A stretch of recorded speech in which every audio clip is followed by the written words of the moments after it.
بسم اللہ الرحمن الرحیم۔ السلام علیکم ورحمۃ اللہ وبرکاتہ۔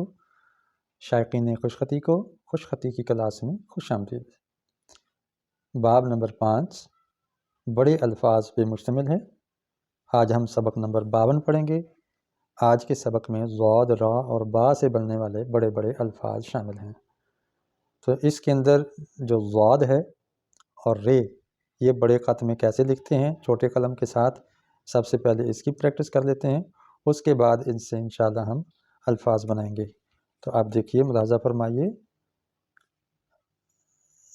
یہ دیکھیے، یہ خربوزے کے بیج کی طرح یا تربوز کے بیج کی طرح یہ ہم ایک حلقہ بنائیں گے، شکل بنائیں گے۔ اس کو یہاں سے ہم موٹا کر لیں گے اور یہاں اس کی جو خط مکمل ہے، جتنا ہم اس حرف کو موٹا کرنا چاہتے ہیں وہ آ جائے گا۔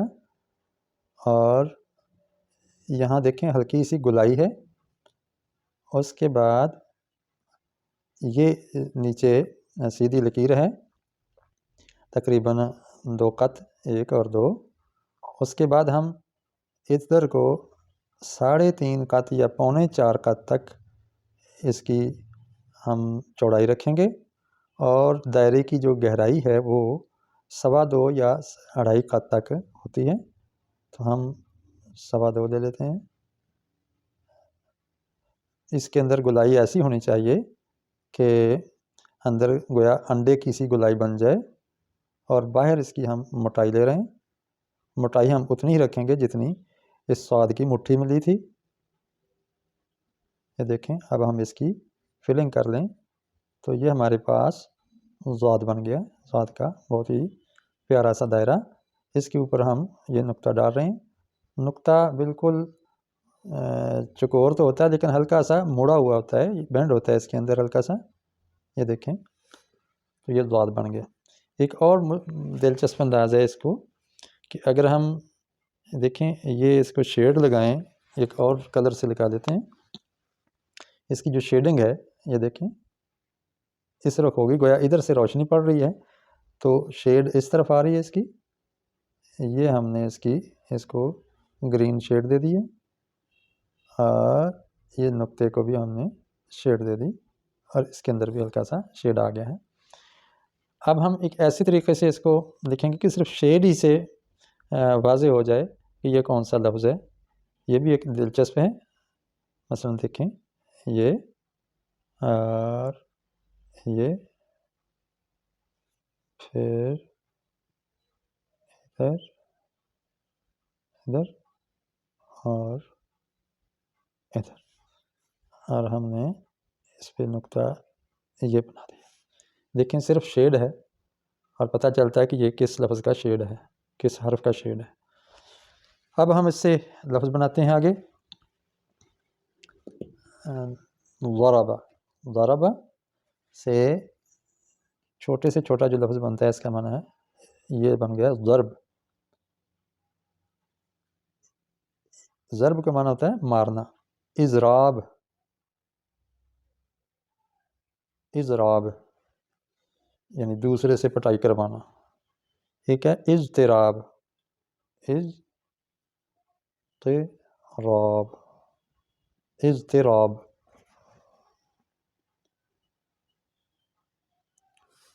یعنی پریشانی، اندر ہی ضربیں لگ رہی ہوتی ہیں بندے کے اور ہارٹ بیٹنگ ہو رہی ہوتی ہے، ایسی کیفیت کو اضطراب کہتے ہیں۔ بیٹ ہوتا ہے مارنا۔ یہ ذرا دندانہ گول سا بن گیا ہے، یہ نہیں بننا چاہیے تھا، میں دوبارہ لکھ دیتا ہوں۔ دیکھیں، اضطراب، یہاں دیکھیں جو غلطی ہوئی تھی، اگر یہ ہو تو اس کا مطلب ہم نے ایک حرف کا اضافہ کر دیا ہے، جبکہ توئیں کے بالکل نیچے یوں رے آ جانی چاہیے۔ اضطراب اسی سے بن گیا، استضراب۔ استضراب بھی ضرب سے ہی بنا ہے، اسی روٹ ورڈ سے، الف اور سین اور تے کا اضافہ ہو گیا ہے۔ استضراب ہوتا ہے ضرب چاہنا، کسی سے مار چاہنا کہ آ بیل مجھے مار، تو اس میں طلب اور چاہت کا مفہوم آ جاتا ہے، استضراب۔ اب دیکھیں کہ اس رے کو ہم نیچے اتار رہے ہیں اور اس سے پہلے تمام حروف لکیر سے دور ہیں، اوپر ہیں، آہستہ آہستہ جتنے پیچھے جاتے ہیں اتنے ہی لکیر سے دور ہوتے جاتے ہیں۔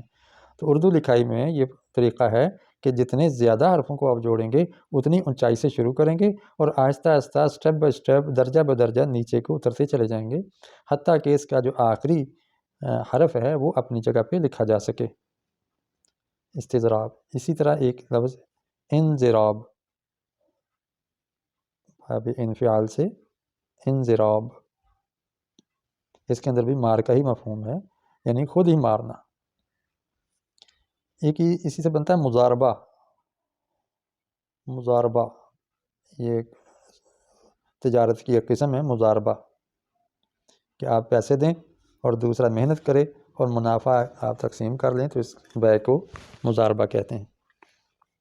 تو اس میں ضربہ یعنی رقم لگانا، مارنا، رقم لگا دی آپ نے، تو یہ مضاربہ ہو گیا۔ تو اس سے بن گیا ایک ضارب، ضارب مارنے والا، اور مضروب میم ضاد۔ تو یہ دیکھیں ضاد کا دندانہ لازمی ہوا کرتا ہے یہ لفظوں میں، لیکن یہاں پر نہیں آ رہا کیونکہ اس کے ساتھ رے جڑی ہوئی ہے، تو رے کا دندانہ اور ضاد کا دندانہ مل کے گلائی اختیار کر گیا، اس لیے یہاں رے کا دندانہ نہیں آیا۔ البتہ میں ضاد کے اور لفظ بھی لکھتا ہوں، تو اس میں آپ دیکھیں گے کہ دندانہ آ رہا ہے صاد اور ضاد کا۔ اس کو لکھتے ہوئے اکثر ہم غلطیاں کر جاتے ہیں۔ البتہ اس کی تھوڑی سی ایک اور شکل لے لیں، ضریب۔ ضریب کا معنی ہوتا ہے جس کو مارا گیا ہو یا مارنے والا، دونوں مفہوم دیتے ہیں ضریب۔ مضروب جس کو مارا گیا ہو، ضریب بھی جس کو مارا گیا ہو، یہ صفت مشبہ کا صیغہ ہے۔ اچھا، اب ہم ضاد سے بنائیں ضامر۔ اب دیکھیں یہاں پہ دندانہ آیا ہے، بعض لوگ یوں کر کے بنا دیتے ہیں، یوں کر کے، یہ کوئی لفظ نہیں ہے، یہ بہت غلط ہے۔ ضاد کے بعد یہ دندانہ بہت ضروری ہے۔ اس طرح آپ بناتے ہیں صدق، صدق۔ اب دیکھیں صاد کا یہ دندانہ بہت ضروری ہے، اگر آپ یوں کر دیتے ہیں صدق تو یہ غلط ہو جائے گا، دندانہ نہیں ڈالا تو یہ پتہ نہیں کیا حرف ہے، کوئی سمجھ نہیں آ رہی۔ صاد کا دندانہ ضروری ہے۔ مثلا مصدق ہے، اگر آپ یوں لکھ دیتے ہیں تو یہ غلط ہے، اگر آپ یہ صاد کا یوں دندانہ لکھتے ہیں تو پھر ٹھیک ہے، اب یہ صحیح پڑھا جا رہا ہے مصدق۔ تو امید ہے کہ آپ کو سمجھ آئی ہوگی۔ صرف یہ ایک شکل ہے کہ جب ضاد کے بعد رے آ جائے تو وہ گلائی میں آ جاتا ہے، دندانہ واضح نہیں ہوتا، گلائی میں ہے ابھار سا۔ اس کے علاوہ جہاں بھی آپ صاد یا ضاد لکھیں گے اس میں اس کا دندانہ لازمی بنائیں گے۔ امید ہے آپ کو یہ سبق مفید لگا ہوگا۔ اگر اچھا لگا ہے لائک کیجئے اور دوسروں کو بھی دعوت دیجئے، شیئر کیجئے۔ اگر نئے ہیں تو سبسکرائب کر کے بیل آئیکن کو دبائیے تاکہ آپ کو اگلے لیکچرز کا نوٹیفیکیشن بر وقت ملتا رہے۔ السلام علیکم ورحمۃ اللہ وبرکاتہ۔